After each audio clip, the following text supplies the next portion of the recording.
ओम शांति। आज प्यारे मीठे भगवान की मुरली मंथन की डेट है 21 जुलाई 2021। तो मीठे मीठे बाबा ने आज हमें बहुत अच्छी अच्छी समझानी दी है। बाबा ने आज अविनाशी ज्ञान रत्नों के मूल्य को बताया, गुप्त दान करना क्यों इतना महत्व है उसका, उस पर बाबा ने बताया। फिर बाबा ने बोला हम डबल ओम शांति करते हैं, एक भगवान और एक ब्रह्मा बाबा। फिर बाबा ने कहा कि ड्रामा के तुम एक्टर्स हो तो तुम्हें ड्रामा के एक्ट का पता होना चाहिए। शिव बाबा को भोले भंडारी क्यों कहा जाता है, बाबा ने इस पर भी बहुत अच्छी समझानी दी और एक मीठा सा गीत भी सुनाया। फिर बाबा ने देवी देवता को 16 कला संपूर्ण जो कहते हैं क्यों कहते हैं, उसको उस पर भी बाबा ने प्रकाश डाले। फिर बाबा ने माताओं को वंदे मातरम क्यों कहा जाता है, इस पर भी विशेष समझानी दी है। फिर बाबा ने यह बहुत इंपॉर्टेंट बात बोला कि तुम साहूकारों को पिछाड़ी, गरीबों को आगे की लाइन में रखता हूँ, क्यों रखते हैं, और कुंभकर्ण की नींद जो सोए पड़े हैं उनको कैसे जगाया जाता है, ये भी बाबा ने क्लियर किया। फिर बाबा ने कहा कि आगे आर्य समाजी, ब्रह्म समाजी, जितने भी साधु संत मठ पथ के हैं ना, वह सब आएंगे, क्योंकि इसके सिवा तो कोई चारा ही नहीं है। फिर बाबा ने सत्यता की शक्ति द्वारा कैसे प्रकृति व विश्व को हम शत्रु प्रधान बनाकर मास्टर विधि विधाता बनेंगे, कानून निर्माता बनेंगे, इस पर बाबा ने समझाया। योगी आत्मा कौन है, कैसे वो किसी भी हलचल में आकर्षित न होती है, इसको भी बाबा ने फोकस किया। तो चलिए हम सब अब डिटेल में बाबा की वाणी सुनते हैं कि बाबा ने हमें आज कौन सी मीठी समझानी दी है। सभी अलर्ट हो जाए, क्योंकि अभी हमारा प्लेन टेक ऑफ करने वाला है। हम सब हवाई उड़ान में बैठे हैं। आत्मा की उड़ान कितनी तीखी है पता है ना। तो हम सब आत्मा बैठे हैं, परमात्मा का ज्ञान सुन, भले निमित्त कोई हो, हाँ, कोई स्त्री पुरुष, कोई बच्चा, कोई भी हो, लेकिन यदि मुरली चल रही है तो समझिए कि परमात्मा की वाणी चल रही है। चाहे किसी की भी जुबानी हो, XYZ कोई भी हो, डजेंट मैटर। बात यह है कि भगवान की वाणी है, स्वयं गीता का भगवान हमें सुना रहा है। तो सभी शांतित हो जाए, बिल्कुल शांत, और बाबा की वाणी सुनते हैं। बाबा ने कहा, मीठे बच्चे, मैं आया हूँ तुम बच्चों के अविनाशी ज्ञान रत्नों से झोली भरने। या एक एक ज्ञान रत्न लाखों रुपए की है। क्या कह रहे भगवान कि मैं तुम बच्चों का अविनाशी ज्ञान रत्नों से झोली भर रहा हूँ। तो कौन से ज्ञान रत्न, ये मुरली के एक एक जो वर्ड है ना, ये ही तो है लाख लाख रुपए की, जो हमारे जीवन को एकदम कीमती बना देता है, जो हमारे जीवन के वैल्यूज को बढ़ा देता है। क्योंकि कहते हैं ना कि the values we leave in our children are more important than the valuables we leave for them. हम अपने बच्चे के लिए जो कीमती चीज़ छोड़ते हैं, उससे अच्छा है कि हम उन्हें कितना मूल्यवान बनाते हैं, है ना। क्योंकि ये भी कहते हैं कि ज़िंदगी सस्ती है, जीने के तरीके महंगे हैं। तो बाबा ने बोला ना कि यह ज्ञान रतन लाखों रुपए का है। तो यही है हमारा असली आर्ट ऑफ लिविंग, जीने का सही तरीका, जो काफ़ी महंगा है। इसको इतना महंगा है ना कि ज़्यादातर के लोग इधर पहुंच ही नहीं सकते, क्योंकि उनकी पहुंच से बहुत दूर है। यहाँ वही पहुंचेंगे जो सतयुगी महाराजा महारानी देवी देवता पद वाले लोग हैं। इतने कीमती लोग यहाँ पहुंचेंगे, है ना, बड़ी बात। फिर बाबा ने प्रश्न में बोला, गुप्त दान का इतना महत्व इसलिए है क्योंकि मैं जो तुम्हें गुप्त दान ज्ञान रत्नों का देता हूँ उसे दुनिया नहीं जानती, और फिर तुम बच्चे इन ज्ञान रत्नों का दान करने से विश्व की राजाई ले लेते हो। देखा, इन ज्ञान रत्नों को जितना हम अपने में भरेंगे और औरों को दान करेंगे तो हम विश्व की राजाई ले लेंगे। यह गुप्त है, यह इतनी गुप्त है कि इसमें न कोई लड़ाई है, न कोई बारूद आदि, न कोई खर्चा।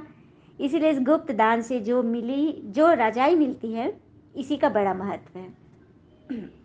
दुनिया में किसी पर राज प्राप्त करना होगा, किसी को किसी देश पर चढ़ाई करनी होगी, कहीं पर कोई कब्जा चाहिए, तो वहाँ पे लड़ाई झगड़ा होता है। हाँ, बिना लड़ाई झगड़ा किए या छल से किसी तरह से किसी पर काबू नहीं पाया जा सकता दूसरे राज्य पर। लेकिन बाबा कह रहे हैं कि यहाँ तुम विश्व, पूरे विश्व पर तुम्हारा राज होगा, लेकिन न कोई बारूद, न कोई लड़ाई, न कोई झगड़ा, न कोई खर्चा। तो क्या करना है, बस ज्ञान रत्नों से अपने आप को गुप्त रीति से भरते रहो और औरों को भी दान करो। ओम शांति, डबल ओम शांति। तो डबल ओम शांति क्यों कहते हैं बाबा, तो एक तो भगवान कहते हैं शिव बाबा, व दूसरे ब्रह्मा पिता, जिनके तन में परमात्मा प्रवेश करके आते हैं। तो दोनों बोले ना डबल ओम शांति, तो बच्चों ने भी रिस्पॉन्ड दिया। दोनों ही शांति धाम के रहवासी हैं, वह दोनों का स्वधर्म है शांत। तुम बच्चे भी शांति धाम में रहने वाले हो, तुम्हारी बुद्धि में ही सारी ड्रामा की नॉलेज है, तुम्हारे सिवाय ये ज्ञान कोई भी नहीं है, क्योंकि तुम पढ़ते हो खुदाई स्कूल में। कौन से स्कूल? हमारे स्कूल का नाम क्या है? बाबा ने आज नाम दिया, खुदाई स्कूल, ईश्वर का पाठशाला। है ना बड़ी बात? कितने महंगे हैं हम लोग। फिर बाबा ने बोला तुम बच्चे ड्रामा के एक्टर्स हो ना, तो ड्रामा के एक्ट का जरूर तुम्हें पता होना चाहिए कि क्या क्या पार्ट है। अच्छा देखो, ड्रामा में, सिनेमा में भी जो स्क्रिप्ट मिलती है, सारा उनको नॉलेज होता है ना कि हमें ये पार्ट करना है, ये हमारा रोल है। बिना रोल के, बिना नॉलेज के कैसे ड्रामा करेंगे? फिर बाबा कह रहे तुम लोग को जो पता होना चाहिए ना। तभी तो मैं आके तुम्हें आदि मध्य अंत का ज्ञान दे रहा हूँ। दुनिया में तो होता है हद का छोटा ड्रामा, जो थिएटर सिनेमा ड्रामा जो होता है वो हद का होता है, छोटा। लेकिन यह तो है बेहद का। कितनी बड़ा है? 5000 वर्ष का ड्रामा है, बेहद। ये बाबा ने बोला कि हद के जो राजाएं होते हैं, राजा जो होते हैं हद के दुनिया के, तो पिछले जन्म दान आदि किए होंगे तो इस जन्म राजा बने। पर ऐसा थोड़ी है कि अगले जन्म भी बनेंगे, नहीं। परंतु यहाँ इस पढ़ाई से तुम जन्म जन्म 21 जन्म राजा बनोगे, जिसे न कोई छीन सकता है, न कोई तुम्हें हरा सकता है। तो ऐसी दुनिया में बाबा ले जा रहे हैं, माला माल बनाने। तो बनना है ना सभी को। फिर बाबा ने आकर बच्चों को अविनाशी ज्ञान रत्नों का गुप्त दान दे रहे हैं ना बाबा। और बाबा कितना गुप्त है भगवान, जो सारी दुनिया अभी तक ढूंढ ही रही है, जिसके आगे ही गाते आए ना कि शिव भोला भंडारी भर दे झोली। चलिए बाबा पर एक मीठा सा गीत है। शिव भोले है भंडारी, भर दे झोली तू हमारी, करके नंदी की सवारी भगवन आए, आकर हम बच्चों को ज्ञान सुनाए। ओ शिव भोला है भंडारी, भर दे झोली तू हमारी, करके नंदी की सवारी भगवन आए, आकर हम बच्चों को ज्ञान सुनाए। और क्या किया? ज्ञान सुना कर इन रत्नों का मोल बताए, जिससे जीवन में 21 जन्म क्या राजाई है पाए। तो बोलो बोला है भंडारी, भर दे झोली तू हमारी, करके ब्रह्मा की सवारी तुम तो आए, आकर हम बच्चों पे ज्ञान रत्न लुटाए। सुंदर गीत है ना बाबा पर। तो बाबा ने आके हम पे इतना ज्ञान रतन लुटाया, इतना दान किए। और बाबा हम पर गुप्त दान दे रहे हैं, लाखों रुपए का दान करें ज्ञान रत्नों का, जिसे हमें खुद को भी भरना है और औरों को भी भरते जाना। इसमें कंजूसी नहीं करनी है, नहीं तो क्या होगा इस कथा से समझते हैं। एक बार की बात है, एक भिखारी, उसको तो उस भिखारी को भीख लेनी थी। तो उसने सोचा, घर से जो निकल रहा था तो सोचा खाली झोला लेके जाऊंगा ना तो लोग को लगेगा कि इसको कोई भीख ही नहीं देता है, तो मेरे घर में जो कुछ भी हो ना मैं रख लेता हूँ। तो देखा चावल के कनिस्तर में थोड़ा सा चावल था, मतलब एक मुट्ठी से भी में आधा मुट्ठी थोड़ा सा चावल था। तो वो उतना अपने झोली में डाल लिया और चल दिया मार्ग पर भीख मांगने के लिए। तो जैसे ही वो निकला, रोड पर जैसे ही पहुंचा तो देखा कि दूर से एक रथ आ रहा है। सामने से जब रथ पहुंचा देखा इस पर तो महाराजा बैठे हुए हैं, उस नगर के राजा। बड़ा खुश हुआ, कह रहे वाह आज तो मुझे राजा जी से भीख मिलेगी। बड़ा खुश हुआ, एकदम सामने खड़ा हो गया। और तो राजा भी इसको देखा, वो भी बहुत खुश हो गया और रथ से उतर गए। अब भिखारी के पास आए। भिखारी बोला महाराज आप मैं कितना भाग्यशाली हूँ कि मुझे कुछ भीख दे दीजिए ना, मैं कितने दिन से कुछ खाया नहीं हूँ। तो महाराज बोलते हैं कि आज उल्टा काम होगा, मैं तुम्हें भीख नहीं दूंगा बल्कि मैं तुमसे भीख मांग रहा हूँ।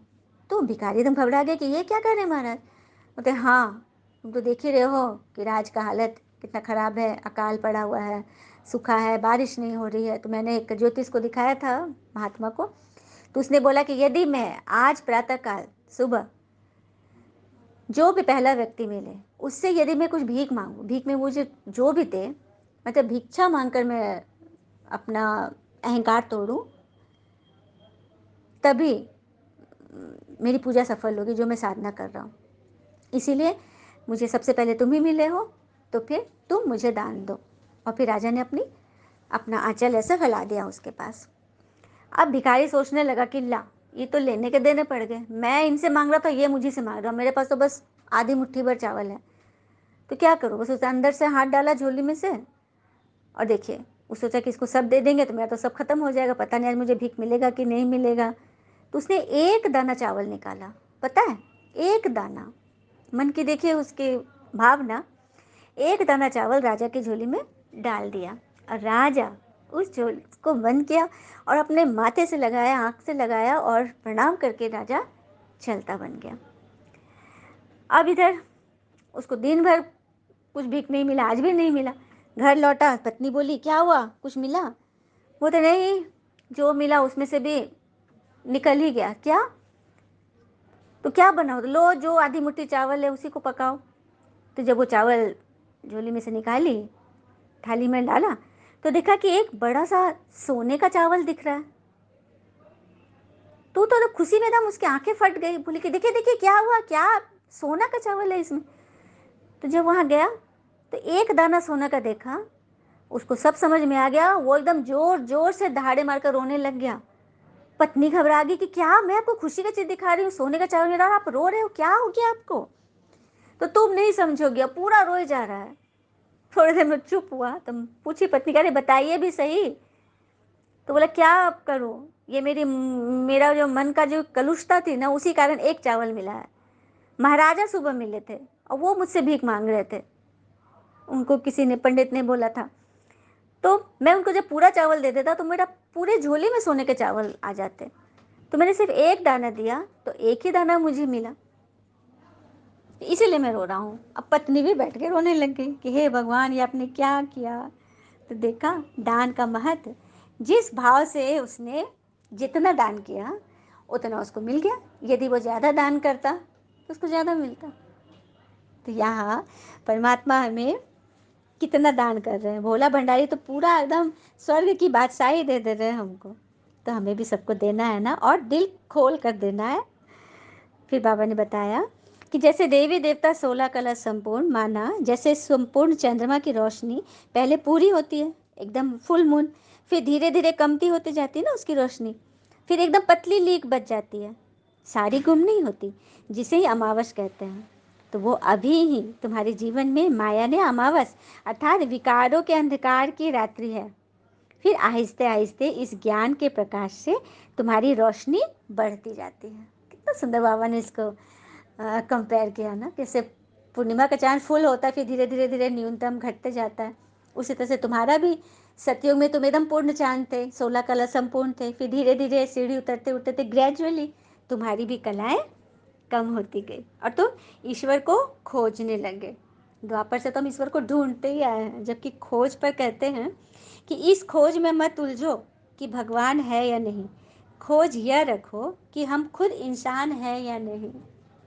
और यहाँ तो इंसान से भगवान हमें देवता बना रहे, कितनी बड़ी बात है ना। फिर बाबा कहते हैं कि कई माताएं कहती है कि हम तो उतना शास्त्र आदि नहीं पढ़े हैं और ज़्यादा पढ़ी लिखी भी नहीं हूँ। तो बाबा कहते हैं कि बहुत अच्छा है, बहुत अच्छा है, मैं कुछ जास्ती थोड़ी पढ़ाता हूँ, बस कहता हूँ मुझे याद करो तो बेड़ा पार हो जाएगा। अब जैसे किसी घर में, किसी साहूकार के घर में कोई बच्चा पैदा लिया तो लोग क्या कहते हैं, अरे वाह वारिस आ गया, वारिस आ गया, कहते हैं ना, बच्चा जन्मा और वारिस बना। उसी तरह से ईश्वर को पहचाने, मन से बाबा कहा, मान लिए, जान लिए, पहचान लिए, तो बस वर्षे के अधिकारी बन गए। फिर बाबा ने ये भी समझाया कि साहूकार लोगों का पिछाड़ी में पाठ है, पहले गरीबों की बारी है।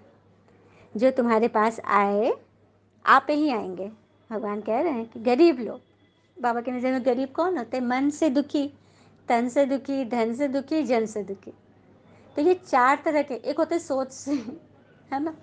तो ये चार तरह के जो गरीब है, बाबा कहते हैं जो दुखी हैं, करना चाहते हैं सबको निस्वार्थ, लेकिन लोग नहीं समझते। दुखी हैं, तन से रोग है बहुत, लेकिन दिल बहुत सच्चा है। तो ऐसे लोगों को बाबा आगे रखते हैं। इसलिए तो भगवान का गायन है ना, गरीब नाथ, गरीब निवाज कहते हैं ना बाबा को। फिर बाबा कह रहे हैं, हाँ, भीलनी का भी गायन है ना, सबरी क्या था, जूठे बैर खिलाई थी ना श्री राम जी को। तो यहाँ तो नवो त्रेता वाले राम है और शिव बाबा भी तो निराकार है ना, तो खाना किसको पड़ेगा बैर? ये ब्रह्मा को ही खाना है, मतलब ब्रह्मा बाबा जिनके तन में भगवान आए थे ना, बाबा कह रहे उनको ही खाना पड़ेगा। मैं तो वैसे भी अभोक्ता हूँ, मैं थोड़ी खाता हूँ, मैं तो सिर्फ भाषण लेता हूँ, खाना तो इन्हीं को पड़ता है। फिर बाबा कह रहे तुम्हारे पास भी ऐसे गरीब बच्चे आएंगे, तुमको भी ऑटोमेटिकली प्रेरणा मिलेगी कि हमारे बाबा गरीब निवाज हैं, तो हम भी इनको समझाएं। बाबा कह रहे कि आगे तुम्हारे पास बहुत दुखी आत्माएं आएंगी, है ना, तुमको भी समझाना है सबको। बाकी मनुष्य तो घोर अंधियारे में कुंभकर्ण की नींद सोए पड़े हैं, जो कि एक नहीं अनेकों हैं, माने अनेक बच्चे हैं जो कुंभकर्ण की नींद सोए पड़े हैं, ज्ञान अंधकार की नींद में। उनको जगाने के लिए ही बाबा ने माताओं को आगे कर वंदे मातरम कहते हैं, माताओं की वंदना करते हैं बाबा, और उनके सर पर ही ज्ञान का कलश रखा है। फिर बाबा कहते कि यह मेरा टेम्परेरी रथ है। ब्रह्मा बाबा जिनके तन में भगवान आए ना, तो उनको बाबा ने भाग्यशाली रथ का नाम दिया, भागीरथ। इनके द्वारा ही मैंने ये रुद्र गीता ज्ञान यज्ञ रचा है, जो बढ़ता ही जाएगा। बच्चों की बूंद बूंद की सेवा से सतयुगी तालाब भरता जाएगा। एक दिन सभी ब्रह्म समाजी, आर्य समाजी सभी आएंगे। जाएंगे कहाँ? क्योंकि मुक्ति जीवन मुक्ति की हट्टी, मतलब मुक्ति जीवन मुक्ति की दुकान का दुकानदार तो एक ही है, और वो यही है, मतलब परमात्मा। जीवन मुक्ति देने वाले तो एक दाता, जो दाता एक है, ईश्वर एक जो गायन है, तो वो यही है ना। फिर बाबा ने एक बहुत सुंदर बात बोली कि यह शिव की बारात कैसे जाएगी, यह भी सिवाय तुम्हारे कोई देख नहीं सकेंगे। शिव की बारात का गायन है ना भक्ति में, कि भोले बाबा बारात लेकर आएंगे पार्वती को ब्याहने के लिए। हाँ, और गीत है ना, शिव जी ब्याहने चले, हाँ, ढोल की सजाए के बारात लाए के, बड़ा सुंदर है। चलिए फिर कब तो अच्छा, मीठे बच्चों प्रति भगवान की नमस्ते, हम बच्चों के भी प्यारे बाबा को नमस्ते। धारणा के लिए मुख्य सार है, पहले पॉइंट, बाबा द्वारा ज्ञान का जो गुप्त दान मिला है उसकी वैल्यू को समझ अपनी झोली ज्ञान रत्नों से भरपूर करनी है, सबको गुप्त दान देते जाना है। तो भगवान द्वारा जो हमें ज्ञान का खजाना मिल रहा है, गुप्त मिल रहा है, उसकी वैल्यू समझ खुद को भरपूर करनी है और सबको गुप्त दान देते जाना है। दूसरी पॉइंट, इस क़यामत के समय जबकि वापस जाना है तो अपना सब कुछ सफल करना है, प्रीत बुद्धि बनना है, मुक्ति और जीवन मुक्ति का रास्ता सबको बताना है। चलिए हम सभी वरदान लेते बाबा से। सत्यता की शक्ति द्वारा प्रकृति व विश्व को सतो प्रधान बनाने वाले मास्टर विधि विधाता भव। सत्यता की शक्ति द्वारा प्रकृति व विश्व को सतो प्रधान बनाने वाले मास्टर विधि विधाता बनो। कैसे बनेंगे? तो जब आप बच्चे सत्यता की शक्ति को धारण कर मास्टर विधि विधाता बनते हो तो प्रकृति सतो प्रधान बन जाती है, युग सत्ययुग बन जाता है। तो कब बनता है? जब आप बच्चे सत्यता की शक्ति को धारण करके मास्टर विधि विधाता नियम बनाने वाले होते हैं, लॉफुल, लेकिन लॉफुल के साथ साथ लवफुल भी होना है, प्रेम स्वरूप, तभी युग सतयुग बनेगा, स्वर्ग नर्क स्वर्ग बन जाएगा। सब आत्माएं सदगति की तकदीर बना लेंगी, मतलब सबको सदगति मिल जाएगी, सभी रजाई पर धारण कर लेंगी, मिल जाएगा सबको सतयुग में। आपकी सत्यता पारस के समान है, जैसे पारस लोहे को पारस बना देता है ना, ऐसे सत्यता की शक्ति आत्मा को, प्रकृति को, समय को, सर्व सामग्री को, सर्व संबंध को, संस्कारों को, आहार व्यवहार को सतोप्रधान बना देती है। संग का रंग, अब जैसे किसी का मन पारस जैसा है तो उसके साथ जो भी रहेगा तो उसका मन भी तो पारस होगा ही ना। हाँ, तो तो उनसे हमें क्या मिलेगी? सत्यता की शक्ति मिलेगी हर एक आत्मा को, प्रकृति को मिलेगी, समय को मिलेगी, सभी चीज़ों को मिलेगी, सब संबंध को मिलेगी, क्योंकि जो जैसा है उसके सामने आने वाले को उसको वैसा ही मिलेगा। उसके जो वाइब्रेशन निकल रहे हैं उनसे तो टच में होंगे ही, तो उसके संस्कार विचार व्यवहार सब सतो प्रधान बन जाएगी। स्लोगन, योगी आत्मा वह है जिन्हें प्रकृति की हलचल भी आकर्षित न करे। चाहे कितना भी बड़ा ब्लंडर आपके सामने आ जाए, आपकी आंखें खोलने के लिए कोई बहुत बड़ी ऐसी बात आ जाए जो आपने कभी स्वप्न में भी नहीं सोचा है, लेकिन फिर भी आप हलचल में नहीं आना और उसे ड्रामा कहकर स्वीकार कर लेना, क्योंकि ड्रामा कल्याणकारी है। यदि कोई ऐसा तूफान वाली बात आई है तो बस बाबा खड़े हैं ना तोहफा लेकर, कहते हुए है ना कि तुम पानी जैसा बनो जो अपना रास्ता खुद बनाता है, पत्थर जैसा न बनो जो दूसरे का भी रास्ता रोक लेता हो। जो दूसरे का रास्ता रोकना चाहता है उसी को चारों तरफ से ब्लॉकेज मिलती है ना। और आशा चाहे कितनी भी कम हो, निराशा से बेहतर ही होती है। तो कभी भी किसी बात में निराशा नहीं, हर एक बात में, कल की कहानी थी ना द होप, होप को जिंदा रखो और बाबा तो है ही हमारे साथ। अच्छा, ओम शांति। शुक्रिया मीठे बाबा, वो बाबा के प्यारे प्यारे बच्चे। थैंक यू बाबा। All is well always. ओम शांति।